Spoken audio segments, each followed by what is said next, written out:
Selamat datang di segmen Penulis Gemilang Press Indonesia. Pada episode ke-8 ini, kita akan mengenal salah satu penulis kami. Dr. Muhdar lahir di Kolaka, Provinsi Sulawesi Tenggara pada tanggal 27 Juli 1973, adalah staf pengajar pada Fakultas Ekonomi dan Bisnis Islam Institut Agama Islam Negeri, IAIN, Sultan Amai Gorontalo dengan pangkat pembina utama muda atau 4C, dalam jabatan akademik lektor kepala pada bidang manajemen sumber daya manusia. Gelar Sarjana Teknik Kimia, ST, diperoleh dari Fakultas Teknologi Industri Universitas Muslim Indonesia, UMI, Ujung Pandang tahun 1998. Gelar Sarjana Ekonomi, SE, diperoleh dari Fakultas Ekonomi Universitas 45 Makassar tahun 2014.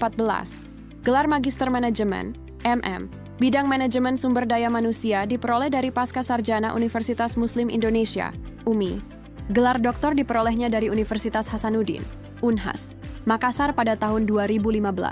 Sebelum diterima sebagai dosen negeri di Stain Sultan Amai Gorontalo, yang sekarang menjadi IAIN Sultan Amai Gorontalo, ia pernah mengajar di Universitas Muslim Indonesia Ujung Pandang, STIMIK Iksan Gorontalo, STIE Iksan Gorontalo, Universitas Iksan Gorontalo, dan Akademi Komputer, Akakom, Mal Cendekia Gorontalo, serta Fakultas Ilmu-Ilmu Kesehatan dan Keolahragaan UNG Gorontalo. Saat ini, di samping ditugaskan sebagai dosen program Magister Ekonomi Syariah Pascasarjana, ia juga aktif mengajar pada Fakultas Ekonomi dan Bisnis Islam IAIN Sultan Amai Gorontalo beliau, dan tim menulis buku dengan judul Vaksinasi COVID-19, Belas, Masalah dan Solusi Pemulihan Ekonomi, sebagai bentuk kontribusi ilmiah dalam memahami dinamika vaksinasi COVID-19 di Indonesia, serta dampaknya terhadap berbagai aspek kehidupan, khususnya dalam pemulihan ekonomi nasional. Pandemi COVID-19 telah membawa tantangan besar bagi kesehatan masyarakat, serta stabilitas ekonomi global.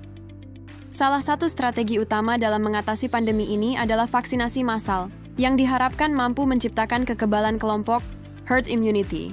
Melalui buku ini, kami berupaya menggali berbagai faktor yang memengaruhi penerimaan dan penolakan vaksin di masyarakat, menelaah hubungan antara kepercayaan publik dengan program vaksinasi, serta menganalisis dampak vaksinasi terhadap konsumsi rumah tangga dan investasi.